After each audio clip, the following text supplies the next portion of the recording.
Era a madrugada do dia 28 de outubro, na última terça-feira, quando as comunicações trocadas entre as unidades ganharam um novo código: Operação BOP.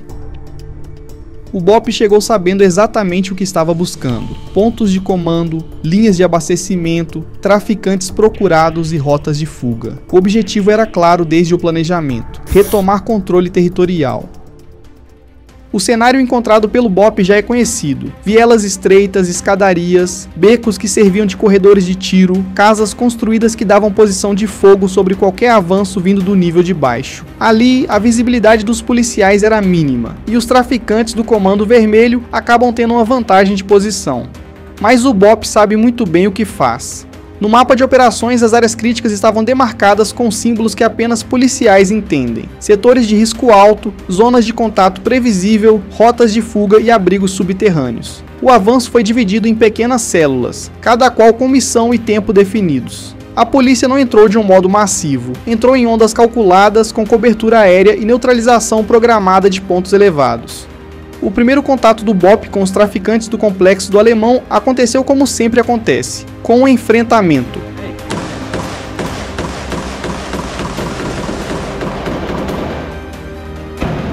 A estratégia deliberada dos traficantes de criar a sensação de caos para mitigar a eficiência do avanço dos policiais na favela. Disparos para o alto, tiros direcionados contra áreas que possuem moradores sem se importar quem vai atingir, e barricadas com carros pegando fogo. Essa tática não é nova, mas funciona. Ela força decisões difíceis para o BOP: avançar e arriscar baixas civis ou recuar e ceder terreno. O BOP resolveu avançar. E a razão técnica é simples: recuar sob pressão dos traficantes não retoma território, apenas adia a perda de controle. A doutrina do batalhão, desenvolvida para ambientes urbanos hostis, exige que o espaço que será retomado seja limpo em camadas, de forma consolidada. Operadores se moviam por setor, com varredura contínua e neutralização de áreas de resistência. A chave era neutralizar as alturas de tiro, pontos onde o inimigo enquadrou e comandava o campo visual. Drone estático, sensores infravermelhos e um forte trabalho de inteligência. Em várias frentes, o BOP usou tecnologia para identificar rotas de tiro, esconderijos e depósitos de munição e drogas dentro do complexo do Alemão. A ação foi orquestrada: operadores em solo, cobertura em altitude e uma cadeia de comando reduzida ao mínimo necessário para reação rápida. Não se tratava de espetáculo, mas de metodologia de combate. Ao transpor a primeira linha de resistência, o batalhão encontrou depósitos improvisados, caixas com armas leves e médias, pontos de observação com comunicações por rádio, os famosos walkie-talkie. Em vários pontos encontraram armadilhas, barricadas com barras de ferros e carros pegando fogo no meio das ruas. A energia do BOP se concentrou na convergência de treinamento. Onde eles avançavam, eles isolavam. Redes de apoio logístico do crime foram cortadas, rotas de fuga bloqueadas, e bairros foram gradualmente drenados das estruturas defensivas do inimigo. A cada metro ganho, os traficantes reagiram de maneira mais desorganizada, mas também com maior letalidade, porque a única opção restante era manter a posição a qualquer custo. Do ponto de vista operacional, surgiram 3 elementos que definiram o desenrolar inicial. Inteligência prévia. Informações colhidas dias antes por equipes de inteligência, incluindo a Polícia Civil do Rio de Janeiro, e análise de fontes abertas permitiram identificar alvos-chave. Coordenação de atuação. Células móveis de intervenção combinadas com pontos de apoio fixos para contenção e isolamento.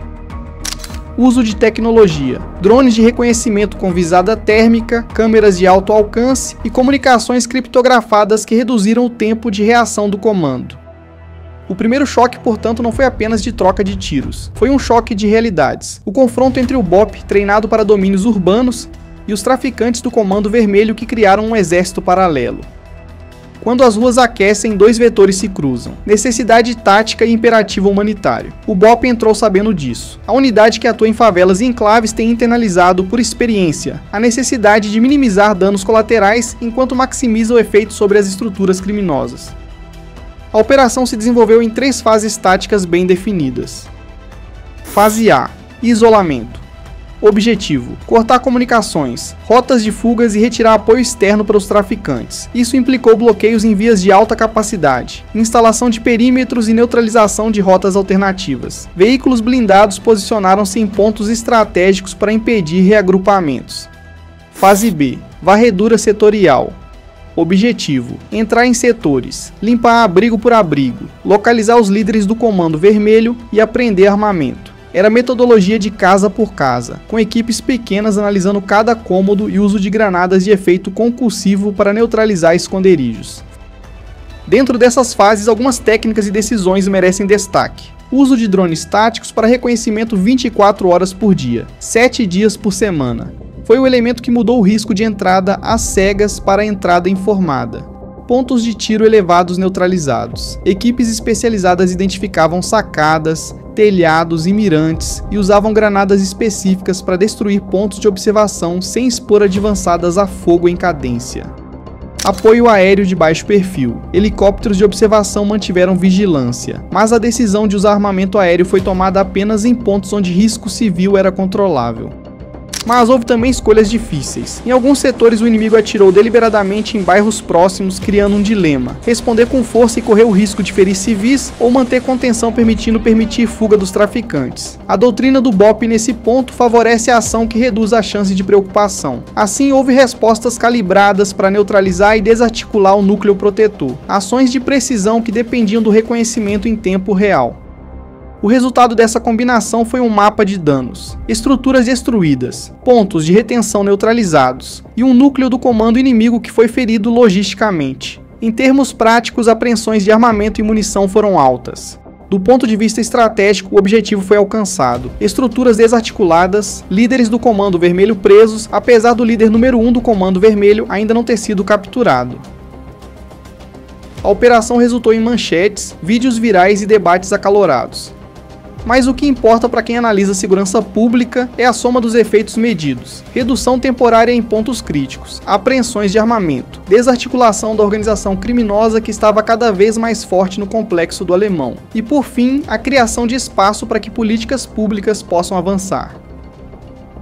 O primeiro efeito tangível foi militar. As rotas de abastecimento foram comprometidas. Serviços de manutenção da estrutura criminosa, o uso da população da comunidade como estudo humano, o confronto constante contra os policiais e o comércio de drogas livremente tiveram rupturas que demandam tempo para serem remontadas. Isso significa, em termos práticos, redução do poder de fogo do inimigo por semanas.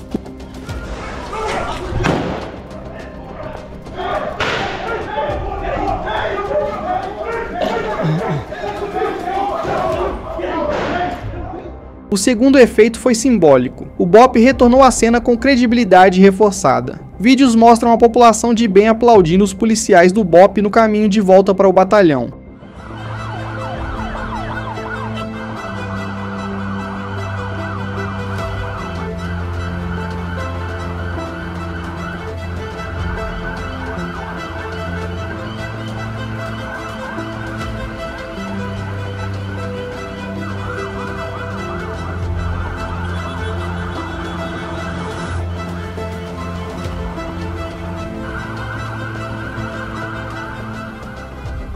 Para a população civil, a presença do batalhão foi interpretada por muitos como um retorno do Estado, com toda a carga emocional que isso representa.